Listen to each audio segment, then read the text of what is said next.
We are preparing for the boys, for the UFC boys. You can already see him. You can already see them here. Dave and Jason, the two who are breaking the UFC bookies week in and week out with their absolutely incredible show. I watched a few of that show last Saturday. They are doing a great thing, and I also had some bets, and yeah, I made some profit with Dave and Jason, like you guys are making with their articles over at oddsmarket.com week in and week out. What's up, guys? What's up, Alex? Yo, Hey, Dave. buddy, we're back. We're back. It's Wednesday, and we are back. How was the last week in terms of results, Dave? Dave. It was great. Kegcast in profit. I was in profit. Jay is always in his own little world of profit and his J-size bets that he puts on. Yeah, all round it was great. Other than the punch and parlay, which I don't think I want to talk about too much, because No, when a statistic goes against you that has been continuous for years, and then the one time you place the bet it goes against you, it's not a good time. So yeah, swiftly moving on from that one. But I will say this week's punch and parlay, which isn't out yet, which will be on Odds Market on Thursday, is one of my favorites that I've ever placed. So, which is out already. This I can say because I know the best. The Dogs and the Roads is not out yet, but you already wrote it. But it will be out also today. What is out, and it was out from yesterday, is the main event of the fight. The main event that we have every week from Jason, the Sports Keg CEO there. Carmouche versus Shevchenko. Valentina Shevchenko here. A great fight. Her sister, if I remember correct, fought last week, right, Jay? Yeah, her sister robbed Dave and I of his punch and parlay last week. That's what happened last week. But Okay. yeah, her younger sister fights on Saturday. Liz Carmouche has her hands full Saturday, Alex. She's a UFC vet, and it's worth noting actually that she fought in the very first women's MMA fight in the UFC against Ronda Rousey at UFC 157, I believe. So she's been around for a while. It just goes to show you how weak the women's flyweight division is right now, that Liz Carmouche is the number 3 ranked flyweight in the world right now. And I mean, when you look at her, she looks like a very small package, but she's actually a very physical fighter for her frame. She tends to clinch with her opponents and transitions them against the cage, where she controls things from there. She's a good wrestler when she's able to take her opponents down. She has really good top control. She tends to keep fighters on the ground once she gets them there. And her third attribute would probably be she's a pretty decent power striker. Over the last 3 years or so, she's become a more accurate striker.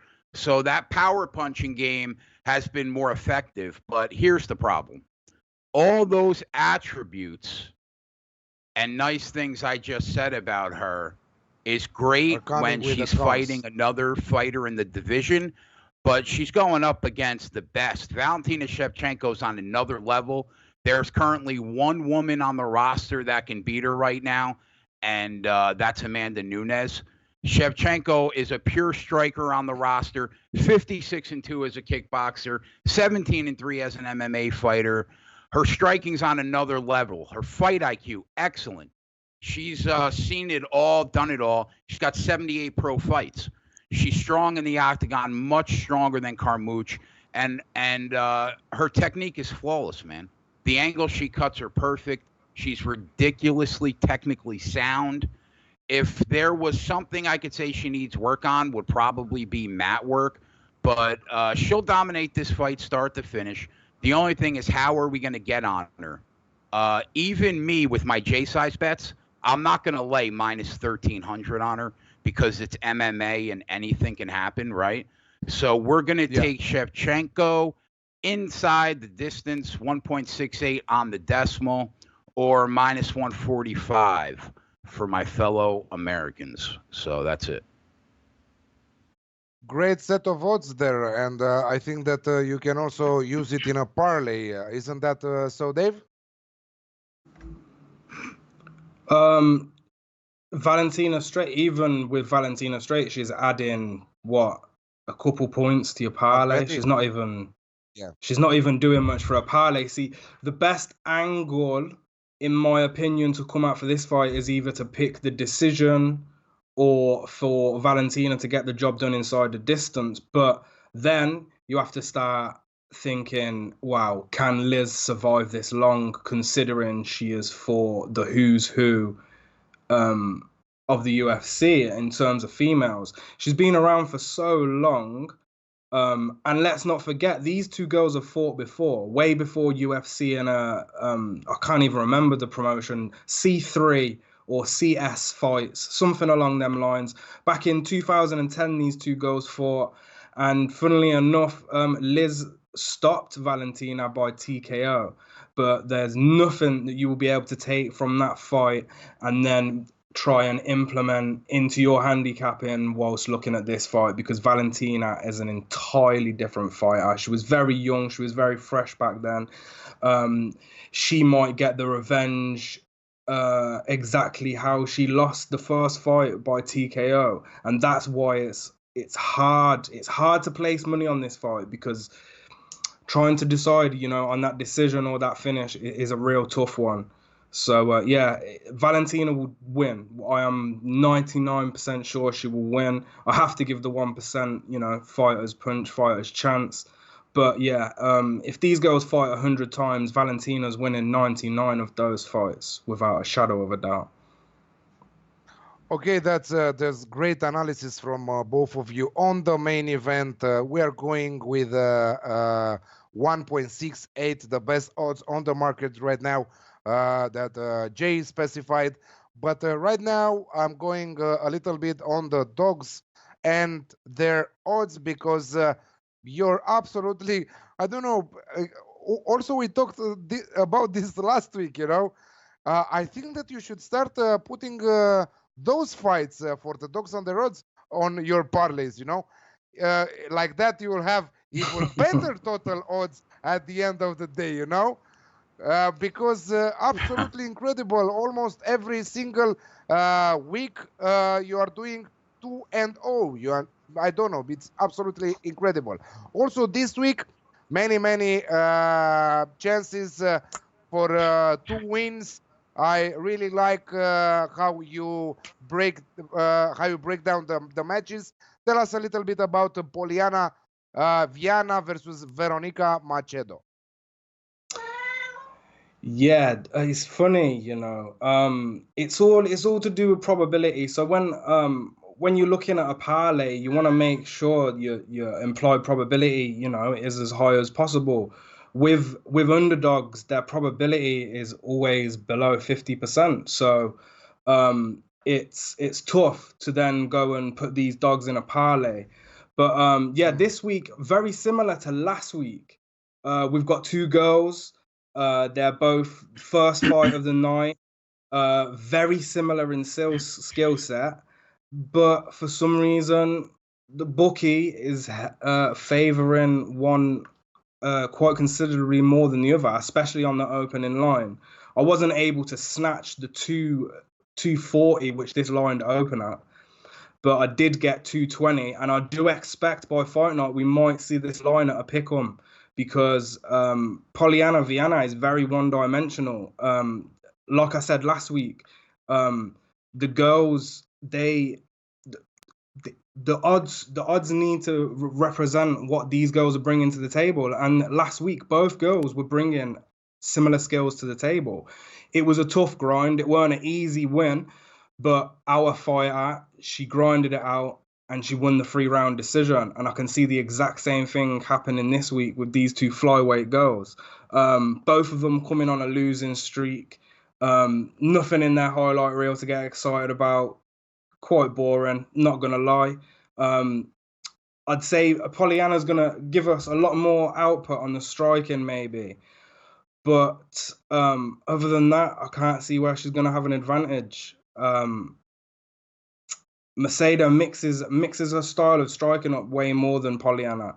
They're both quite one-dimensional, but I just feel that Macedo has that edge, and if she can tie her up, take this to the floor. She's a brown belt in jiu-jitsu. She's got brown belt in karate, so I expect her takedown skills to be slightly better.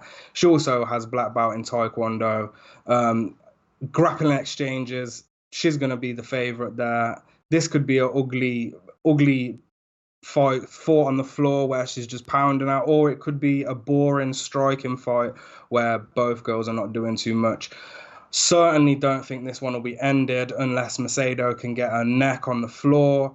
I really don't understand why the bookmaker, this line opened up at -182, 1.55 in favor of Pollyanna. Exactly like last week.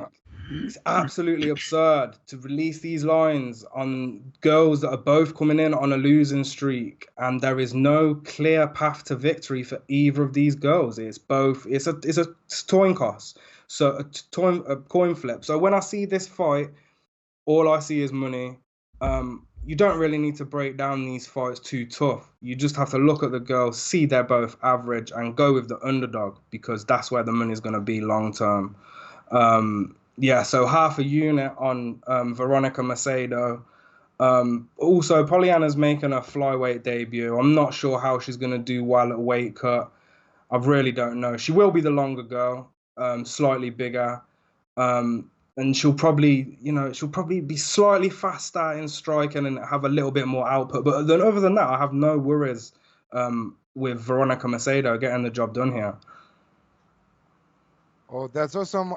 I'm sure that in few months, the bookies will try to find you and to make you an odds compiler, because every week you are saying that their people are doing mistakes on compiling the odds for fights. So I think that you would be very, very good as an odds compiler for a bookie for UFC. Also, Jay, the same thing. Jay is sometimes writing some articles, and he's saying that he's thinking that that should be the odds for that fighter, and that is the result also when I see on odds portal or on odds market on our side the odds for that fight, exactly what Jay said 2 days ago. So you guys, I think that you could do a great job as odds compilers. Jay, Vicente Luque versus Mike Perry, the co-main event from this fight here. Vicente Luque, huge favorite at 1.48. You are going with him or you are going with the underdog? Yeah, it's a fight that is sure to give us some bombs and fireworks, I would think, before the main event on Saturday. We have two guys that have bricks in their hands. And in the case of Vicente Luque, not the best chin. And in the case of Mike Perry, I guess you would say a slightly above average chin. The article will be up in a couple hours on Odds Market, so everybody could check out the pick there. But quickly to break the fight down, I had a ton of hope for Platinum Mike Perry a couple years ago, Alex, but he's really disappointed me, man. The last couple years, and now I'm lukewarm on him, to be honest. He's a power striker. That's it, really. He doesn't do anything else well other than box. And with all that said, 4 of the last 5 fights that he's been in have gone to the judges' scorecards. And the one fight that didn't was not because he got the finish. It was because he was submitted by Cowboy Cerrone. So this power finisher that he was earlier in his career has sort of gone by the wayside. And he now seems like a power boxer that can't knock anybody out. He's 3-3 over his last 6 fights. He's fallen out of the top 15 rankings in the welterweight division, and he is just kind of really there. On the flip side, you have a fighter in Luque that's trajectory does seem to be climbing. He just cracked into the welterweight top 15 right now. He's another guy that's got really heavy hands. He's capable of rolling on the mat. He isn't a black belt, but he does have a brown belt in Brazilian Jiu-Jitsu. His standing practice is Muay Thai. He's really good in the clinch. And because he's so strong, he has decent top control if he gets you to the ground. He's won 5 of his last 6 fights. And even though I put an asterisk next to that Brian Barberena fight because he was losing that fight badly and got a last-minute knockout late in the 3rd round.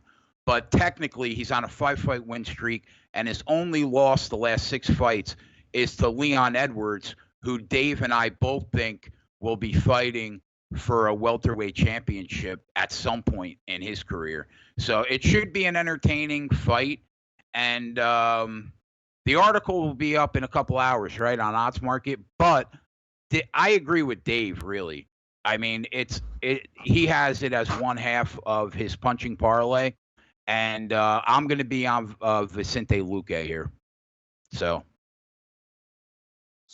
for better odds, do you think that we should take another, as a single bet, we should take another bet on this match?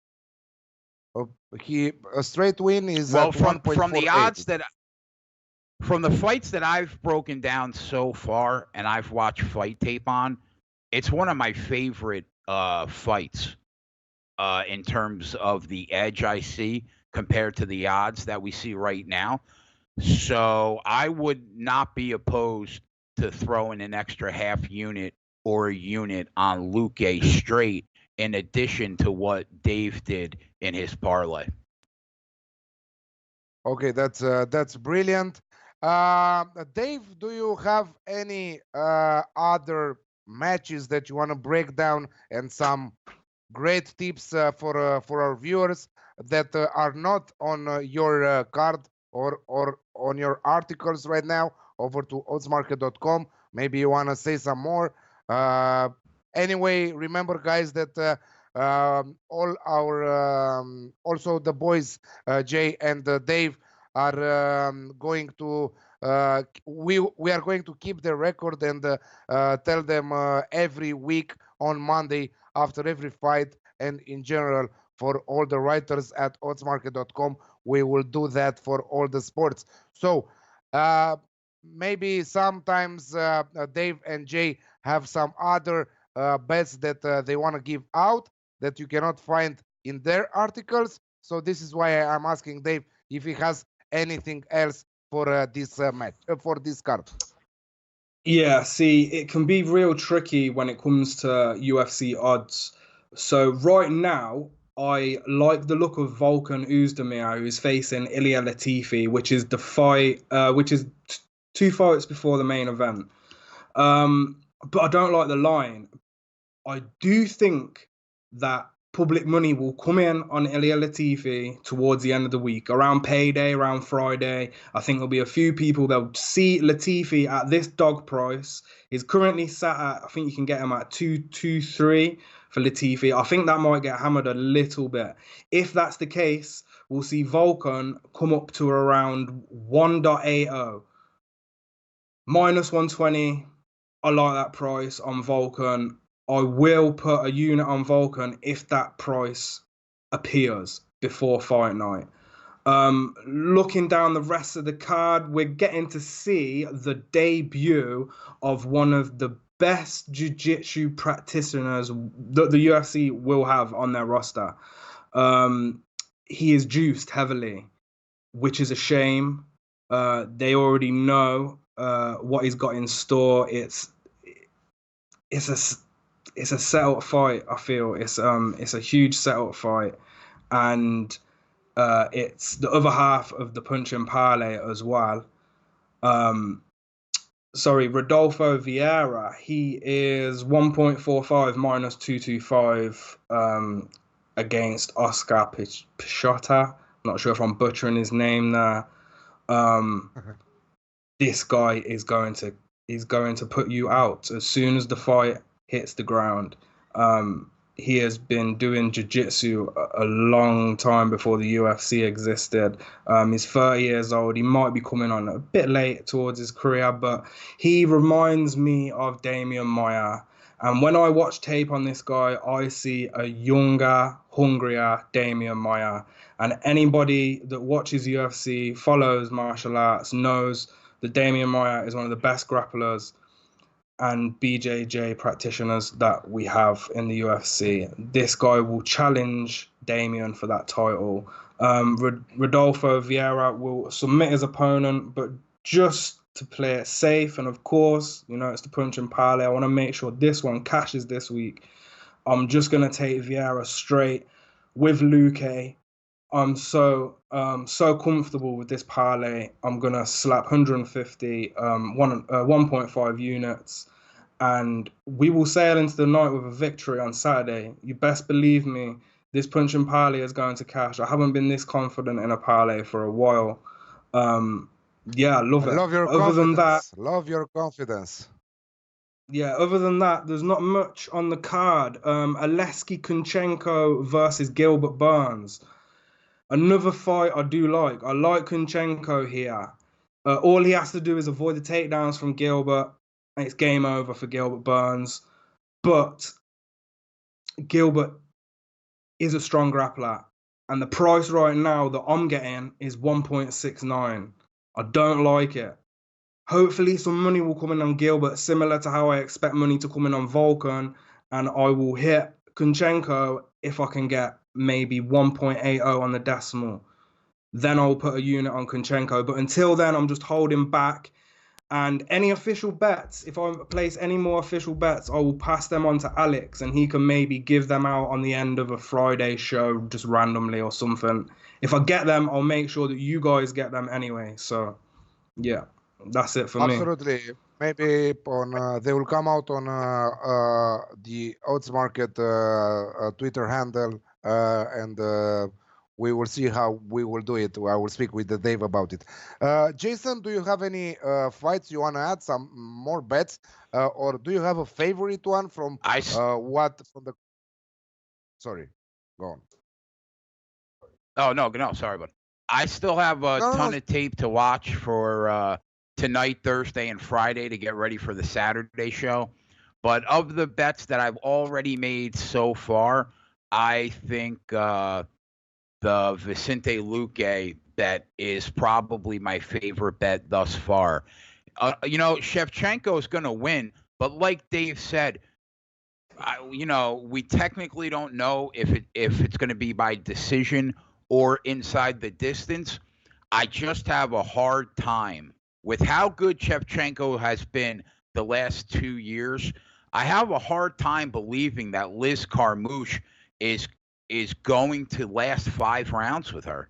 And that's why I took inside the distance. But I would say Luque is probably a slightly safer bet, only because I guess theoretically Carmouche can go the distance with her. I just don't see it though. Mm-hmm. But yeah, so I'll go with Vicente Luque to win over Mike Perry as my favorite bet on the card as of right now. But obviously on the Fightcast Saturday, Dave and I will have more bets for sure. Absolutely. You heard Jason, you heard Dave that he feels very, very confident that the punching parlay will hit this week. 2.15 total odds for the punching parlay. Go over at oddsmarket.com. It's out already. You can see the breakdown there. You can see more interesting stuff. Also, Jay's main event right now is on the site right now, and he's preparing the co-main event. So be sure to watch that, to read that, because the two guys are breaking down the fights like no one else, and we will have them also next week for another round of fixtures, how I like to say. Also, if you want to check some more stuff from Dave, you can check his championship article, the EFL Championship Round 2. Very, very tough league to break down, but Dave is doing that. He started it last season, at the end of last season, and he started for the new season, also with some outright bets, some interesting ones. NFL is approaching, is knocking at our door, and Jason will have two articles on oddsmarket.com, the best bets article and the parlay article, the accumulator article for the NFL lovers, American football. So be sure to tune in because we will have more and more. And don't forget tomorrow the Premier League Panthers first show with Natalie, Flash, and Martin. New design, new co-hosts, new huge surprises tomorrow. You will see, and you will see who joins Natalie in the studio there to co-host the Premier League Panthers and also other shows. So probably also the UFC next week, also some other stuff in the future. Be sure to tune in tomorrow. Thank you everyone for watching. Thank you Jason and Dave for breaking down the fights also this week, and see you next week with another card. Best of luck with your bets, and let's see this punching parlay finally after last week. Very, very unlucky week last week. I think that this week we will cash. Thank you once again for watching, guys.